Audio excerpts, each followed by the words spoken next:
حافظ صاحب، حافظ احسان صاحب، مجھے یہ بتائیں کہ اب یہ چیپٹر کلوز ہو گیا، اب معاملات سٹریٹ ہو گئے، اب آنریبل جسٹس منصور علی شاہ صاحب نیکسٹ چیف جسٹس ہوں گے؟ اچھا، بسم اللہ الرحمن الرحیم۔ ایک تو چیز یہ ہے کہ جو ایک ساری پریڈکشنز کی جا رہی تھیں یا ایک نیریٹو جو کریٹ کیا جا رہا تھا یا ایک سٹینس جو لیا جا رہا تھا اس ساری کانسٹیٹیوشنل امینڈمنٹس جو ہیں ان کو کانٹراڈکٹ کرنے کے لیے، ان کو ڈیویٹ کرنے کے لیے، وہ یہ تھا کہ شاید جو آؤٹ گوئنگ چیف جسٹس ہیں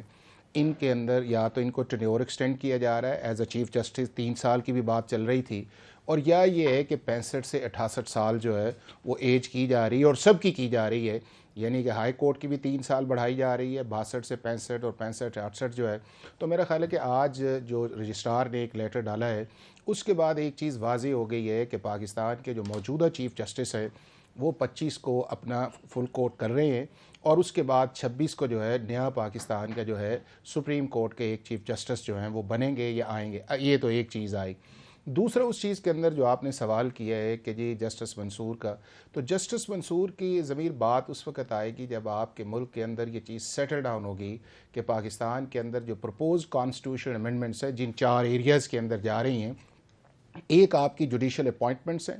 ایلیویشن آف ججز آف دا ہائی کورٹ کے چیف جسٹسز کی ایلیویشن، اس کے بعد سپریم کورٹ کے ججز کی ایلیویشن، اور اس کے بعد جو ہے پاکستان کے جو سپریم کورٹ کے چیف جسٹس ہے ان کو آپ نے نامینیٹ کس طرح کرنا، اور سرٹن پروسیس جو ہے nominate, this is new form, ابھی تک جو ہے اس کا مطلب ہے کہ جو آئینی ترامیم آ رہی ہیں اس میں وہی ایک جو فارمولا ہوگا کہ پینل آف ججز، آنریبل ججز کے نام جائیں گے اور پھر وہ اس میں سے سلیکٹ کیا جائے گا ایک نام، ابھی باقاعدہ انٹرویوز ہوں گے جس طرح کانگریس میں؟ نہیں اس میں نہیں ضمیر، ابھی تو اس طرح یہ ہے کہ ابھی تو جو ہمارے کانسٹیٹیوشن کے اندر 2010 کے اندر جو امینڈمنٹ آئی ہے کہ سینئر موسٹ چیف جسٹس پیونے جج جو ہیں وہ آپ کے چیف جسٹس آف پاکستان ہوں گے۔ اب یہ ہے کہ جو امینڈمنٹس آ رہی ہیں چونکہ سرٹن ٹیئرز کے اندر جو پرپوز، کچھ آپ کے سامنے بھی آئی ہیں، کچھ میرے پاس بھی آئے ہیں، تو وہ جو پینل ایک بنے گا اس کو جائے گا آپ کی نیشنل اسمبلی کی ایک کمیٹی بنے گی جو 8 ممبرز پہ ہے اور وہ ریکمینڈ کرے۔ ابھی تک ایشو یہ ہے کہ وہ پینل جو ہے وہ 3 کا ہونا چاہیے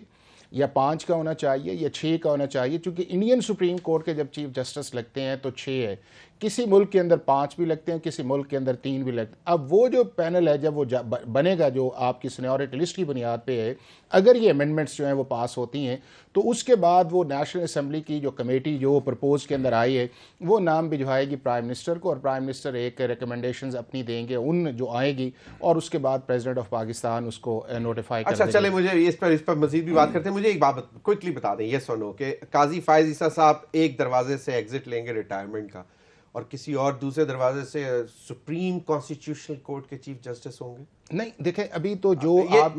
آپ کے سامنے جو ایک امینڈمنٹ آئی ہے جس کے اندر ابھی تک ویسے بڑی دلچسپ بات ہے کہ کہیں پہ اس میں federal constitutional court of Pakistan لکھا ہوا ہے، کہیں پہ supreme constitutional court of Pakistan, دونوں ہے، لیکن زیادہ جو ہے میرا خیال ہے کہ اس کو فیڈرل کانسٹیٹیوشنل کورٹ آئے گا چونکہ اس کی ریپرزنٹیشن بھی ایکل ہے، پھر اس نے آپ نے پروونسز کے اندر بھی آپ نے اس کو لے کے جانا ہے، اور دوسرا یہ ہے کہ جو اس کے اندر ابھی ایک ونڈو ہے وہ ہے 65 سے 68 سال کی، کہ 65-68 سال ہے اور 3 سال کا جو ہے وہ اگر پہلے ہو جاتی ہے تو پھر یہ فل کورٹ ریفرنس ریٹائرمنٹ کا یہ نل اینڈ وائڈ نہیں وہ یہ نہیں ہے کہ اس میں یہ نہیں ہے کہ اس وقت ان سچویشنز کے اندر جو ہے کہ ایک ایسا شخص جو ہے جو آؤٹ گوئنگ چیف جسٹس ہے وہ آٹومیٹکلی ادھر چلا جائے گا۔ اگر آپ نے اس پروسیس کے اندر کسی سرونگ جج کو لے کے آنا ہے تو وہ آپ کو پروسیس جوڈیشل کمیشن کا لگانا پڑے گا، اور جوڈیشل کمیشن کا پروسیس اتنی دیر مکمل نہیں ہوگا جتنی دیر آپ کا فیڈرل کانسٹیٹیوشنل کورٹ کا چیف جسٹس نہیں آئے گا۔ ضمیر بھائی ایک تو یہ ہے کہ اگر پاکستان کے اندر کانسٹیٹیوشنل کورٹ کی امینڈمنٹ نہیں آئے گی تو چیف جسٹس سینٹرک امینڈمنٹ نہیں آئے گی۔ آپ کا یہ جو سارا پروسیس ہے وہ صرف اس وجہ سے انیشیٹ کیا جا رہا ہے کہ سی او ڈی کے اندر ایک چیز طے ہوئی، دنیا کے 70 ممالک کے اندر ایشو 200 کیسز کا نہیں ہے۔ یہ اگر آپ دیکھیں تو یہ ہے کہ آپ کی فیڈرل کانسٹیٹیوشنل کورٹ کے ساتھ ساتھ آپ کی پروونشل کورٹس بھی بنیں گی جس کے اندر آپ کا میجر چنک پڑا ہوا ہے، اور اس کے بعد وہ بنے گی، پھر ڈسٹرکٹ جوڈیشری آئے گی، اور وہ جو ایک امبیلنس ہوا ہے پاکستان کے عام آدمی لیٹیگیشن کے اندر یا اور یہ جو گورنمنٹ کی لیٹیگیشن ہے یا پولیٹیکل پارٹیز کی لیٹیگیشن ہے، اس کو آپ نے کسی نہ کسی جگہ ایک راستے پہ لے کے جانا ہے تاکہ آپ کا ریگولر کرمنل سول اور گورننس سسٹم جو ہے وہ چلتا رہے۔ اب یہ ہے کہ کیا یہ جو ایکسپیرینس ہونے جا رہا ہے یہ کوئی انپریسیڈنٹڈ ہے. ہم نے تھوڑا سا اس کو کانٹروورشل کر دیا ہے جسٹس فائز عیسیٰ کا نام لے کے اور جسٹس منصور کا نام لے کے اور سپریم کورٹ کے ججز کا نام لے کے کہ شاید یہ خواہش ہے کسی کی کہ یہ نہ آئے یا بینچ کی طرف چلا جائے. بات سیدھی سی ہے کہ پرسن اسپیسیفک نہیں ہے. اگر یہ پرسن اسپیسیفک والا معاملہ آتا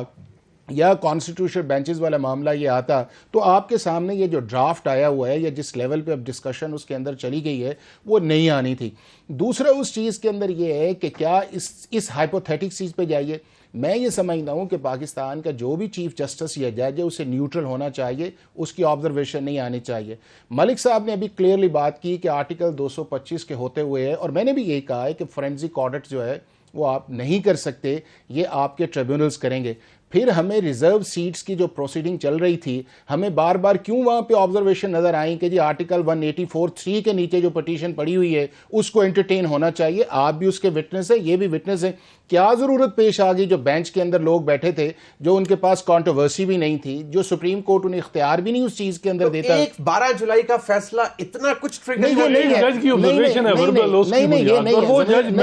ضمیر یہ ایشو نہیں ہے. ایشو یہ ایشو اس وقت یہ ہے کہ کیا یہ جو چیزیں ہونی جا رہی ہیں یہ لانگ رن پاکستان کے جوڈیشل سسٹم کے لیے بہتر ہیں یا نہیں ہے, یہ ہے وہ بنیادی بات. اب وہ بنیادی بات کو کیے بغیر ہم پرسن اسپیسیفک پہ چلیں گے, جی فلاں جج آ جائے گا تو گورنمنٹ کو ٹف ٹائم نہیں ہے, فلاں رہ جائے گا تو گورنمنٹ کو ٹف ٹائم نہیں ہے, فلاں ادھر چلے جائے گا. ہمیں اس سے نکل آنا چاہیے. ہمیں یہ دیکھنا چاہیے کہ کیا پاکستان کے جوڈیشل سسٹم کے اندر میجر جوڈیشل سرجری کی ضرورت ہے. بالکل ضرورت ہے, سرجری کی ضرورت ہے فرام دا ڈاؤن. نہیں اس کے اندر یہ ہے کہ آپ کو نہیں آ گیا نا. دیکھیں آپ کو سب سے پہلے یہ ہے کہ آپ نے اگر کسی چیز کا ہمیشہ ٹرکل ڈاؤن ایفیکٹ آتا ہے. آپ نے سپریم کورٹ, آپ کی ہائی کورٹس, اس کے بعد ڈسٹرکٹ کورٹس, اگلی جو چیز آئے گی وہ آئے گی آپ کی آؤٹ ڈیٹڈ لیجسلیشن جو ہے کہ 1860 جلدی میں نہیں جلدی کا کہیں پہ چیز پار کر کے کہاں جلدی. مولانا صاحب بھی کہہ رہے ہیں اتنی نہیں دیکھیں 2006 نہیں دیکھیں 2006 سے آپ کا ایک آئیڈیا تھا کہ کانسٹیٹیوشنل کورٹ بننی چاہیے. اب جن 200 کیسز کا یہ نام لیتے ہیں, پچھلے 2 سال کا یا پچھلے 12 سال کا یہ ایکسپیرینس آپ دیکھ لیں کہ کتنا ٹائم اس پبلک انٹرسٹ لیٹیگیشن کے اندر جا کے نمبر آف ججز بڑھا دیں, سپریم کورٹ میں بڑھا دیں, ہائی کورٹس میں بڑھا دیں. پھر آپ کانڈکٹ پہ کیا کریں گے نا, پھر کانڈکٹ آپ نے دیکھا نا کہ آپ جاتے ہیں, سپریم کورٹ کہتی ہے کہ میری جورسڈکشن ہے اور آپ کو 63A کے اندر اور ججمنٹ آ جاتی ہے. میں کسی اور کیس کے اندر جاتا ہوں, سپریم کورٹ اس کے اندر کو اور ججمنٹ دے دیتی ہے. پھر اس کیا سپریم کورٹ کا کام پولیٹیکل فیسیلیٹیشن لفظ ہوتا ہے انٹر ایلیا, مطلب کہ نہیں انٹر ایلیا تو دیکھیں نا بہت سارے کیسز ایسے ہو سکتے ہیں جو کہ کرمنل نیچر کے بھی ہوں. چلے مجھے یہ بتائے 1947 سے لے کے آج تک 2024 تک جو ہے آپ ذرا وہ ججمنٹس بتائیں جس کے اوپر آپ پرائڈ کریں کہ یہ پاکستان کی سپریم کورٹ نے بڑی امپورٹنٹ ججمنٹس دی ہیں. اور یہ ججمنٹ آپ جیسے وکلا جا کے ساری ججمنٹس کو کوٹ کرتے ہیں کہ سر ایز